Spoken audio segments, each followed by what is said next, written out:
The crimson dust of Terminus 7 swirled around Kievan's boots as he sprinted through the canyon, his breath crystallizing in the thin atmosphere.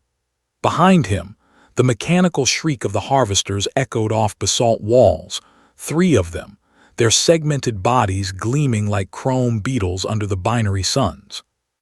He'd come to this dead world for salvage, not glory. The distress beacon had promised credits, maybe enough to replace the failing life support on his ship.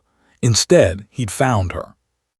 Jennifer lay crumpled against a crystalline outcropping, her armor scored with plasma burns, the iridescent material flickering as its nanorepair system struggled to compensate. Blood too red, too bright seeped from a gash across her temple, but it was her eyes that stopped him, violet, impossibly deep, and wholly alien despite the human face that framed them. "Run," she rasped, her accent carrying harmonics his translator chip couldn't quite parse. "You cannot. You must not." A harvester rounded the canyon bend, its sensor array swiveling toward them.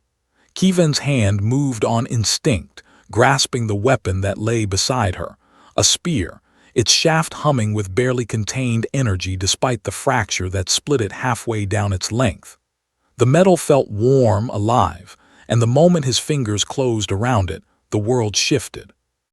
Data flooded his visual cortex, not from his neural implants.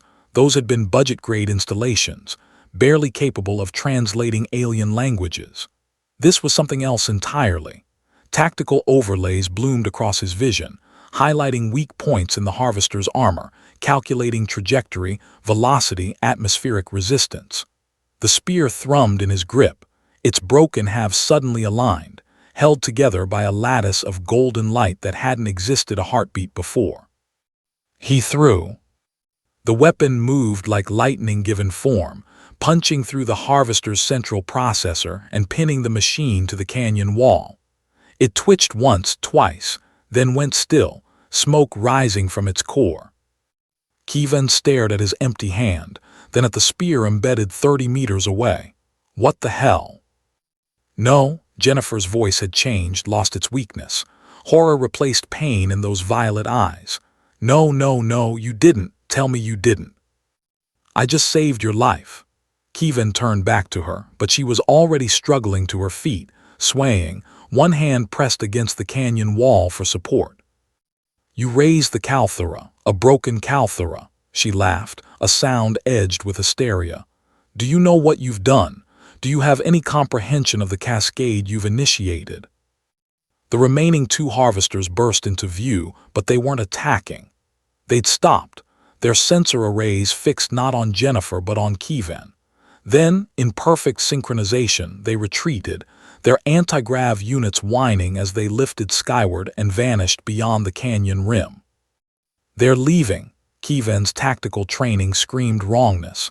Harvesters didn't retreat. They pursued until the target was dead or they were scrap. They're reporting. Jennifer pushed off from the wall, stumbling toward him. Her armor had begun properly repairing itself now, the nanomachines working with renewed urgency. To the Conclave, to the matriarchs, to everyone who needs to know that a human just claimed bondrite with a sentinel of the crystalline throne. I didn't claim anything. I picked up a weapon. A broken weapon, during active combat, to defend its bearer. Jennifer reached him, grasped his shoulders with surprising strength. Up close, he could see the geometric patterns etched into her irises, slowly rotating. The Calthera doesn't break, Kievan.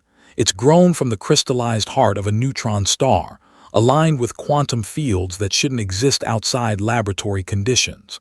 When it fractures, it's because the bond between sentinel and weapon has been severed, usually by death. You're not dead. No, I'm dishonored. I failed my trial on the Shrieking Moon, let the weapon break rather than my body. I came here to die properly where no one would witness my shame. She released him, turned away. And then you, the Calthera recognized you, reformed for you. Do you understand? The weapon chose you over me. Kievan's mind raced, fitting pieces together with the cold logic that had kept him alive through a dozen salvage runs in hostile space.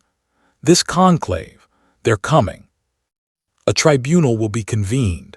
My people's law is absolute. When the Kalthara chooses, the bond is sacred. You are now my. She struggled with the word, her translator finally settling on something approximate. My chosen, my defender, my responsibility. And what does that mean exactly?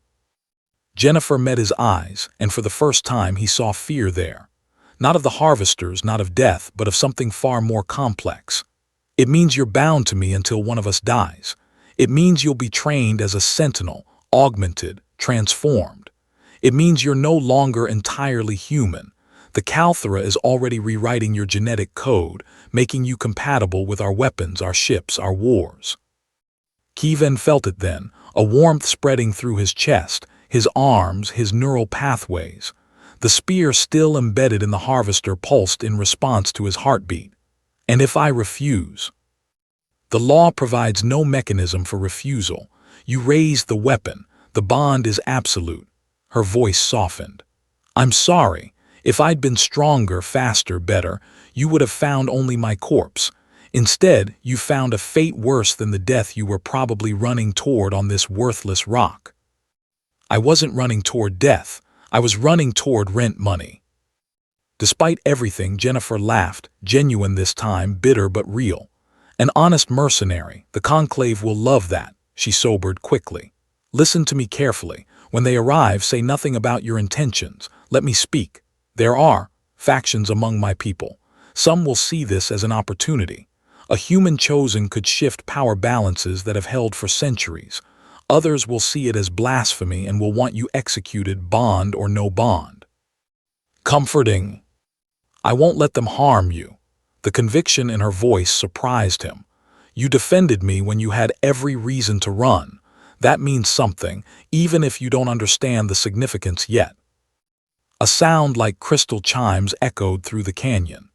The air itself seemed to fold, reality rippling as a ship materialized overhead, not emerging from hyperspace or decelerating from orbit, but simply appearing, as if it had always been there and the universe was just now noticing. The vessel was beautiful and terrible, all flowing curves and sharp edges, its hull made from the same iridescent material as Jennifer's armor. Energy crackled along its surface in patterns that hurt to perceive directly. They're faster than I expected.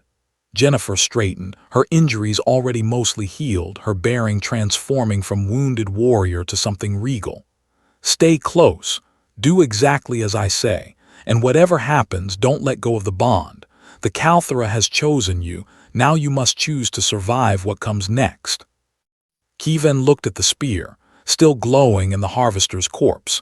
He could feel it calling to him, a connection that went deeper than muscle memory or tactical implants. It was in his blood now, his bones, his very atoms being rewritten to accommodate something humanity was never meant to touch. He'd come to Terminus 7 for salvage. Instead, he'd found a broken warrior and a weapon that defied physics. He'd raised a spear to defend a stranger, and in doing so, had bound himself to conflicts spanning galaxies, to laws older than human civilization, to a woman whose people could fold space and grow weapons from dying stars.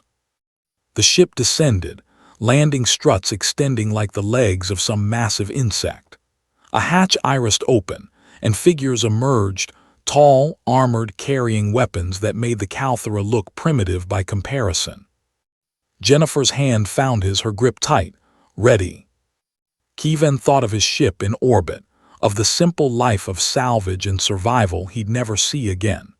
Then he thought of the way the spear had felt in his hand, the rightness of it, the way the universe had suddenly made a terrible kind of sense. No, he said honestly, but let's go anyway. Together, they walked toward the waiting ship, toward judgment and transformation, toward a future written in laws neither of them had chosen, but both were now bound to honor.